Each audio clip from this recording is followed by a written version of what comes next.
As you've just seen, CASA volunteers make a real impact on the lives of children. So to learn how you can help, I'm happy to introduce Bart Greenwald. Not often you get to read from a coffee cup when you come up on stage. My name is Bart Greenwald. I'm an attorney in town, and I want to talk a little bit about how CASA kind of gets you and never lets you go.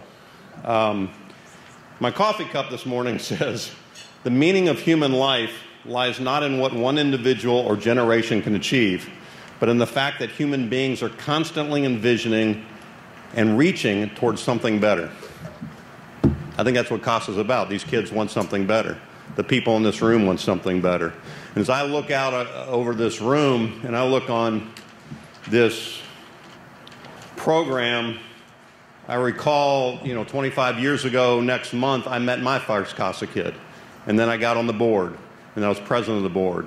And then I met some incredible people. I served with Maud Fliegelman. I worked with Judge Fitzgerald. I worked with Dr. Thomas. I worked with Carol Lamaika. And I worked with my good friend Terry Bass, who's in the audience today.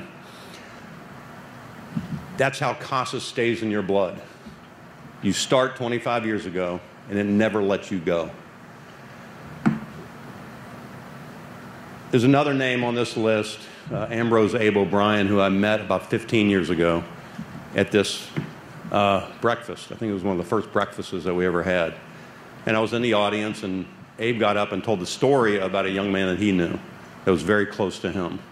Abe was a volunteer, was a coordinator for CASA. He worked there. Well, today, I went up to Abe after that meeting, and we talked, and today Abe is now an associate in my law firm. He's my associate. He's my friend. Just want to introduce Abe O'Bryan. Good morning.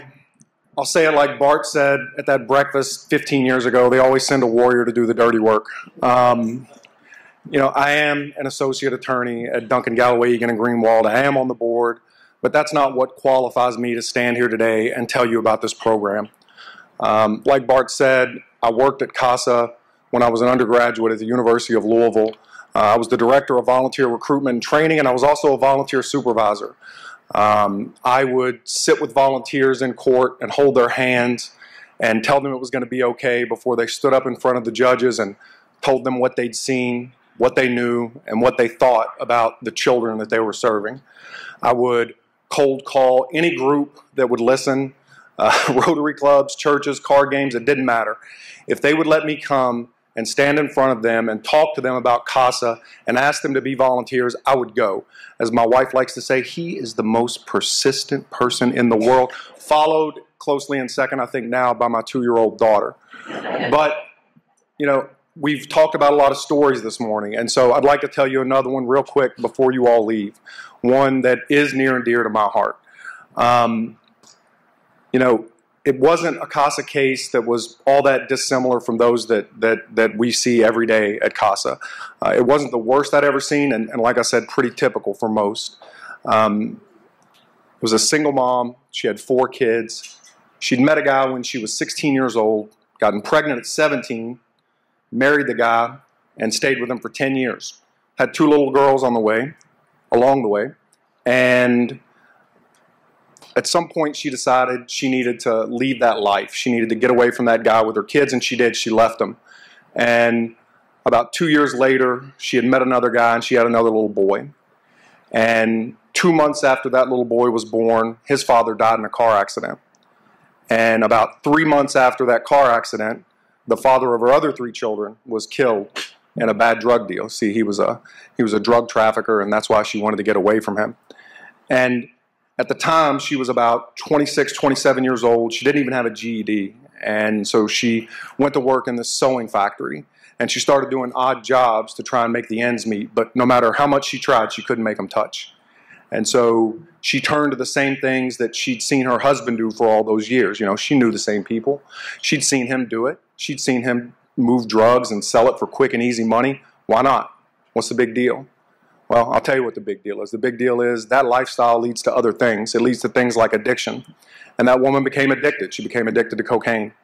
And the addiction soon controlled her life. And she began leaving those kids, those 4 kids, with anyone who would keep an eye on them so she could go do her work or satisfy the addiction. And when she became so unreliable that no one would keep the kids because she wouldn't come back when she said she would, she started leaving them all by themselves. She started leaving them with that oldest boy who was about 12 years old at the time. And that little boy had been told he was the man of the house because his father was gone. And he started doing all the things for those kids that he thought he should do.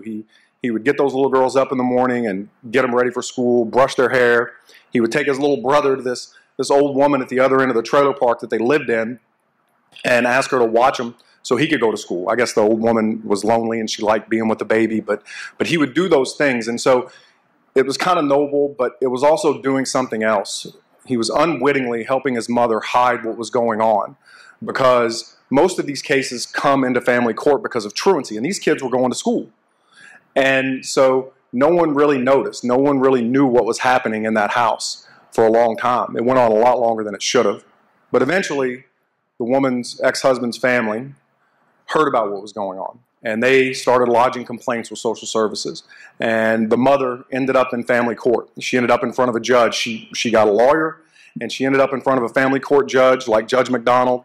And the judge said it best: the CASA volunteers are the eyes of the court. And this judge, you know, our social workers, they are underpaid, they are underappreciated, but they are understaffed. And there was a social worker on that case, but they never made it to that home. They never visited. And that judge just didn't have enough to go on to remove those kids from that woman's custody, which is exactly what needed to happen.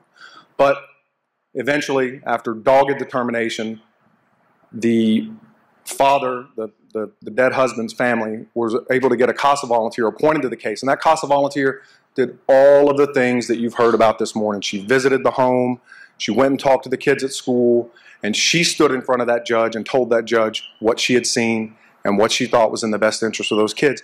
And that judge relied on that CASA volunteer to do what needed to be done. She put those kids with their family.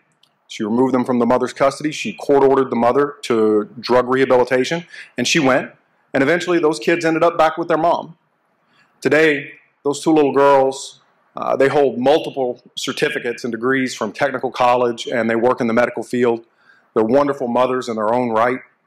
That 12-year-old little boy, he turned into something of a knucklehead as a teenager, as teenage boys are prone to do, but he went on to join the United States Navy, and he went on to Jefferson Community and Technical College. He went on to the University of Louisville.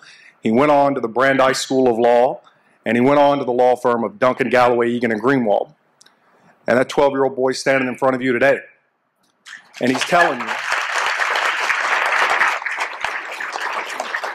we're running out of time. And he's telling you that this program is worth your time. It was worth you getting up this morning and being here. It's worth your attention. This program needs you to be its awareness ambassadors. It needs you to go back to your workplace. It needs you to go to your church and tell people the stories you heard today. Tell people the impact this program can have on people's lives, because it does. Frederick Douglass said it best: it's far easier to build strong children than it is to repair broken men. If I had become a broken man, I'm confident I would not be standing before you today. And CASA helped prevent that from happening. And so your table captains all have envelopes, and they're going to hand them out to you. And while CASA needs you to raise awareness for them, they need something else more. They need your donations. They need you to contribute, because donations are the life's blood of this program.